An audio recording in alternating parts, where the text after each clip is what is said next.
Alright, तो हम अब स्टार्ट करेंगे आर्टिफिशियल इंटेलिजेंस। ये एक पूरी सीरीज चलाएंगे हम, अराउंड 3 to 4 वीडियोस की, या maybe 5, I don't know. But hopefully उसमें हम सब कुछ कवर करेंगे, from book definitions to past papers, everything. और सिलेबस भी आप लोगों का पूरा कवर हो जाएगा for artificial intelligence P396118। Alright, तो आप लोगों ने पढ़ा भी है आर्टिफिशियल इंटेलिजेंस, लेकिन A2 में हम इसकी थ्योरी में ज़्यादा जाते हैं, ज़्यादा ड्राई है in reference to the other topics in P3।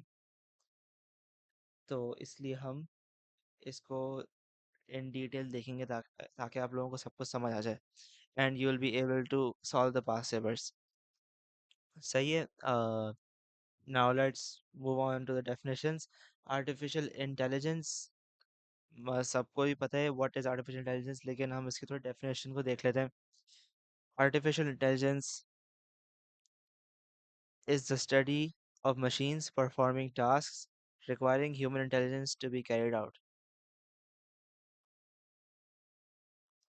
सही, ये इसकी सिंपल डेफिनेशन है। अ, वो काम करता है आर्टिफिशियल इंटेलिजेंस जो रिक्वायर करते हैं ह्यूमन इंटेलिजेंस, ह्यूमन आईक्यू, और जो ह्यूमंस नहीं सॉल्व कर पाते, वो काम भी कर सकते हैं आर्टिफिशियल इंटेलिजेंस। Pretty simple. अब आर्टिफिशियल इंटेलिजेंस के दो बड़े कंपोनेंट हैं, एक मशीन लर्निंग, एक डीप लर्निंग। डीप लर्निंग हम नेक्स्ट वीडियो में कवर करेंगे। इस वीडियो में मैं सिर्फ मशीन लर्निंग कवर करूंगा because it's very lengthy, it's pretty much slept on, लेकिन आप लोगों को मैं सबको समझाऊंगा कि क्यों है, कैसे मॉडल्स क्या होते हैं, किस तरह ट्रेन किया जाता है, किस तरह टेस्ट किया जाता है वगैरह। सही है। But this is all related to your syllabus, और आप लोगों को इससे और अच्छा ही समझ आएगा इंशाल्लाह। तो अच्छा, before we move on to machine learning, थोड़ी सी डेफिनेशंस क्लियर आउट कर देते हैं। थोड़ा एक आर्टिफिशियल न्यूरल नेटवर्क्स पे ग्लांस दे देते हैं। ये होता क्या है? आई नो बहुत कॉम्प्लेक्स लग रहा है नाम से, लेकिन आर्टिफिशियल न्यूरल नेटवर्क्स बेसिकली, पहले तो हम न्यूरल नेटवर्क से देख लेते हैं। न्यूरल नेटवर्क्स जो हैं वो ब्रेन्स में मौजूद होते हैं, और ये इस्तेमाल होता है डिसीजन मेकिंग के लिए, या कुछ डेटा को इंफॉर्मेशन तक प्रोसेस करने के लिए इस्तेमाल किया जाता है न्यूरल नेटवर्क्स। सही है। अब आर्टिफिशियल न्यूरल नेटवर्क्स इसलिए क्योंकि हम बेसिकली इसको रेप्लिकेट करने की कोशिश करते हैं। तो ये मॉडल होते हैं based of of the human brain, क्योंकि हम ज़ाहिर है चाहते हैं कि जो हमारे मशीन्स हैं, रोबोट्स हैं, वो टास्क परफॉर्म करें जो कि ह्यूमन इंटेलिजेंस रिक्वायर करते हैं। तो ह्यूमन इंटेलिजेंस को रेप्लिकेट करने के लिए हम यूज़ करते हैं आर्टिफिशियल न्यूरल नेटवर्क्स। और artificial neural networks usually use होते हैं डीप लर्निंग में। तो इसलिए ये हम इसको इन लेंथ और डिस्कवर करेंगे इन द नेक्स्ट वीडियो। लेकिन अभी के लिए एक सिंपल सी डेफिनेशन ये होगी, artificial neural networks, artificial neural networks allow machines to learn from past experiences।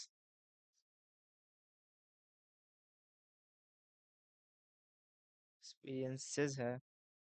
अच्छा, जो ये लाइन है, लर्निंग फ्रॉम पास्ट एक्सपीरियंसेस, ये भी आप लोग बहुत देख रहे होंगे थ्रू आउट द वीडियोस, क्योंकि बेसिकली यही काम होता है मॉडल्स का। ये लर्न करते हैं फ्रॉम देयर पास्ट एक्सपीरियंसेस। ये जब एक एक्सपीरियंस के थ्रू गुजरते हैं, तो फिर ये बेसिकली कैटेगराइज करते हैं अपने रिजल्ट्स को through right and wrong, success और फेलियर। फिर इस हिसाब से अपने जो, जब ये कोई नई सिचुएशन को इनकाउंटर करते हैं, तो फिर वो अपना पुराना रिजल्ट को यूज़ करते हैं कि what is right, what is wrong, और फिर उसके हिसाब से अपनी डिसीजन मेकिंग कर रहे होते हैं। सही है। तो इसलिए ये आप लोग लाइन बहुत देख रहे होंगे। Moving on to labelled and unlabelled data, by the name आप लोग समझ गए होंगे क्या है ये। बेसिकली ये डेटा है जो अपने मॉडल्स को दे रहे होते हैं, मशीन लर्निंग या आर्टिफिशियल इंटेलिजेंस मॉडल्स को। और लेबल डेटा वो है जिसमें आप मीनिंग भी देते हैं डेटा के साथ। जैसे अगर मैं कोई एनिमल की तस्वीर दे रहा हूँ, तो फिर मैं साथ कुछ फीचर्स भी डाल दूंगा डिस्क्रिप्शन में कि ये एनिमल है, इसके इसके फर है या नहीं है, मैमल है या एम्फेबियन है या जो भी है। और फिर ये हो गया इसका लेबल। सही है, ये इसका फीचर होगा। अब अनलेबल्ड डेटा वो है जिसमें कोई मीनिंग अटैच नहीं होगी, बस सिंपल आपने इनपुट कर दिया डेटा। सही है, तो इसकी भी डेफिनेशन लिख लेते हैं।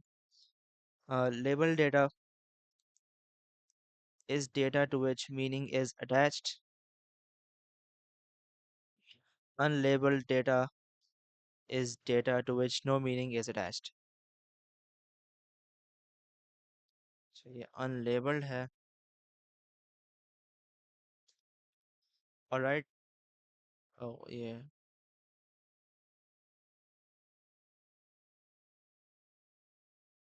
सही है। अब ये हो गया है हमारा। Now we are going moving on to machine learning. अब मशीन लर्निंग को समझने के लिए पहले तो मैं समझाता हूँ कि what is machine learning, why is machine learning, how do we do machine learning. अब मशीन लर्निंग को कैरी आउट करने के लिए हमारे पास ना कुछ मॉडल्स होते हैं, मशीन लर्निंग मॉडल्स, जो कि मशीन लर्निंग को यूज़ कर रहे होते हैं। और ये इनको आप आर्टिफिशियल इंटेलिजेंस मॉडल्स भी कह सकते हैं। तो इन मॉडल्स में होता क्या है कि आप two types of data use करते हैं, एक ट्रेनिंग डेटा और फिर एक टेस्ट डेटा। ट्रेनिंग डेटा वो होता है जिस पे आप अपने मॉडल को ट्रेन करते हैं, और वो होता है सीन डेटा, सब कुछ आप बेसिकली अपने मॉडल को सिखा रहे होते हैं कि what do you need to do and how are you gonna do it. तो वो सब अपने ट्रेनिंग डेटा से सीखता है, और फिर टेस्ट डेटा वो होता है जिस पे आप उसको अनसीन डेटा देते हैं, और फिर आप देखते हैं कि वो कैसा परफॉर्म कर रहा है। तो बेसिकली उसके लिए एक एग्जाम की तरह हो जाता है। ठीक है। तो इस तरीके से आप अपने मॉडल्स को ट्रेन करते हैं और टेस्ट करते हैं। तो why do we do this. Machine learning जो है वो आप आगे जाके डेटा साइंस में बहुत देखेंगे। और ये बेसिकली अगर मैं सबसे बेसिक इसकी डेफिनेशन दूं तो फिर ये होता है यूज़ टू मेक प्रोटेक्शंस। अब जैसे अगर मैंने आपको कंपनी की कोई 5 साल या 6 साल की इंफॉर्मेशन दे दी, और फिर मैं आपसे बोलूं कि इसके बेसिस पे आप नेक्स्ट 5 इयर्स की प्रोटेक्शन दें कि क्या होगा कंपनी का, what will be the state of the company, तो फिर वो कर लेगा। मशीन लर्निंग को यूज़ करके machine learning model will give you the expected result. ठीक है। तो this is why we use machine learning. और इस तरह हम ट्रेन करते हैं मशीन लर्निंग मॉडल को, और इस तरह हम टेस्ट करते हैं उसको। सही है। अब let's move on to the definitions. Machine learning is a subset of AI in which algorithms are trained and learn from their past experience.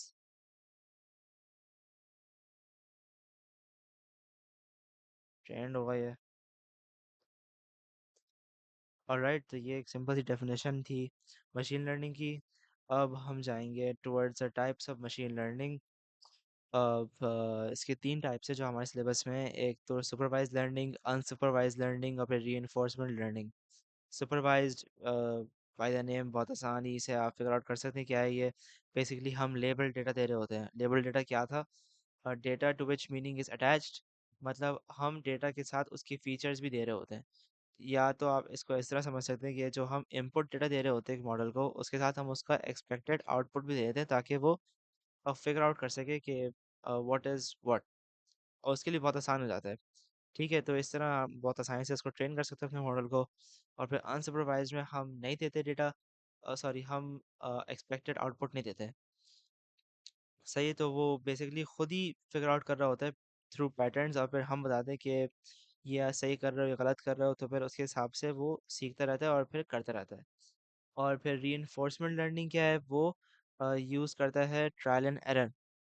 वो बेसिकली फीडबैक यूज़ करते हैं हमारी, ताकि अपने आप को ट्रेन कर सके।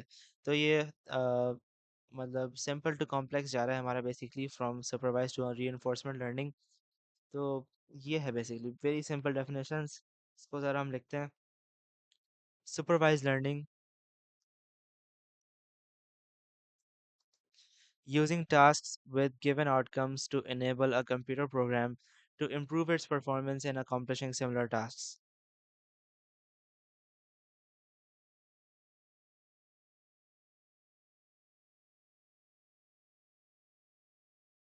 Uh, सही है। This is supervised learning. Unsupervised learning,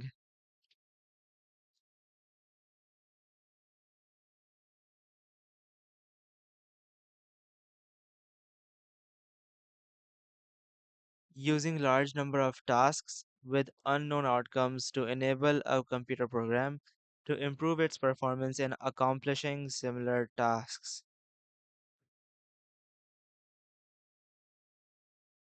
सही है, ये भी हो गया है। reinforcement learning now.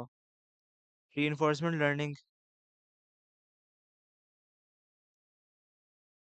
using large number of tasks with unknown outcomes and use of feedback to enable to improve its performance in accomplishing similar tasks.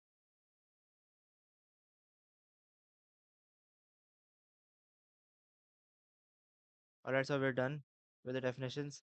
ये थे types। और एक और चीज़ मैं बता दूं कि supervised learning में क्या होता है, हम जो हमारा मॉडल होता है हम उसको एक अ, कम सैम्पल साइज का उसको हम इनपुट डेटा देते हैं। जो हमारा अनसुपरवाइज और रीइंफोर्समेंट है उसमें हम ज़्यादा सैम्पल साइज यूज़ करते हैं अपने डेटा का, क्योंकि इन सुपरवाइज लर्निंग हम आउटकम्स भी देते हैं कि आपको इनपुट दिया हुआ है और फिर आउटपुट भी दिया हुआ है, अब आप खुद ही फिगर आउट करें कि व्हाट इज़ व्हाट। सही है, तो बहुत आसानी से वो फिगर आउट कर सकता है। अनसुपरवाइज्ड और रीइंफोर्समेंट में ये है कि वो बार बार ट्रायल एंड एरर के थ्रू गुजरेगा, और इसलिए इस काम के लिए उसको एक ज़्यादा हमें डेटा देना है ताकि फिर वो अपने इसके हिसाब से ज़्यादा प्रैक्टिस कर सके, और फिर इसी तरीके से ज़्यादा वो परफेक्ट हो जाएगा उस डेटा के साथ। ठीक है, तो this was it for machine learning, और थोड़ा सा हमने ओवरव्यू भी कर लिया कुछ चीज़ों का। In the next video we are gonna be covering deep learning और the differences between machine learning and deep learning, और फिर और मॉडल्स को भी देखेंगे, back propagation model, regression models. सही है, तो this was it for this video and I will be seeing you in the next one.